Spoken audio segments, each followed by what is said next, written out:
اور جیتنے پہ بہت بہت مبارک پیش کرتا ہوں میں آپ کو. تو یہ بیٹھے یہ ماشاءاللہ یہ اسے 40,000 کی لیڈ سے جیتے. کیوں بابر 40,000 کی لیڈ ہے؟ 44,000 کی لیڈ بتائیں. تو یہ ان کا بائیکاٹ ہے. تو اس زمانے میں جیسے کہ آپ جانتے ہیں کہ جس طرح کی یہاں پہ انتظامیہ چل رہی تھی, ہر روز نیا چیف سیکرٹری آ رہا ہے, ہر تیسرے دن آئی جی بدل رہا ہے, اور کوئی مستقل پالیسی نہیں ہے, کوئی مستقل اپنا مزاجی نہیں تھی, اور کوئی اپنا یہاں پہ ڈھنگ کے کام نہیں ہو رہے تھے. کوئی ترقی یافتہ کوئی ترقیاتی کوئی کام ہوا ہی نہیں.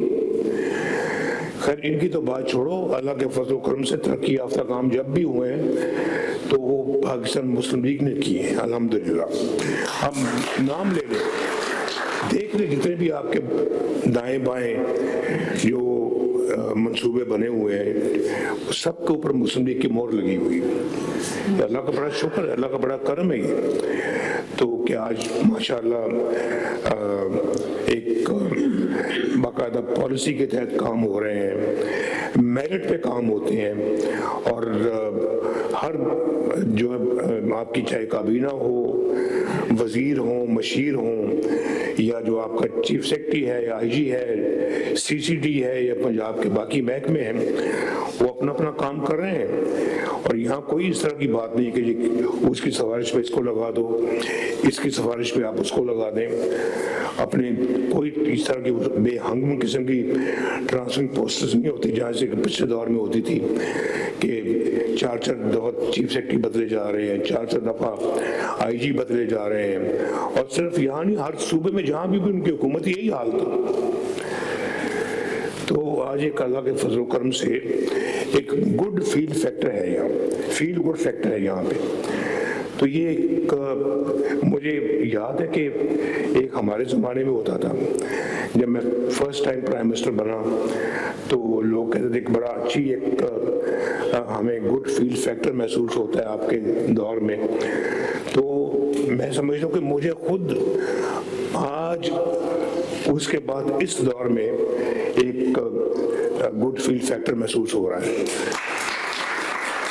میں سمجھتا ہوں کہ میں نے بڑے الحمدللہ اس ملک کے لیے کام کیے ہیں. تو شہباز شریف صاحب اور مریم تو میرے سے بھی آگے نکل گئے. جو صحیح بات ماننی چاہیے. میں کئی جگہ کہ میں تو بڑا ودیا تھا, میں تو وہ صاحب فلاں صاحب نہیں بھائی, یہ اگے نکل کے نہیں میرے کو.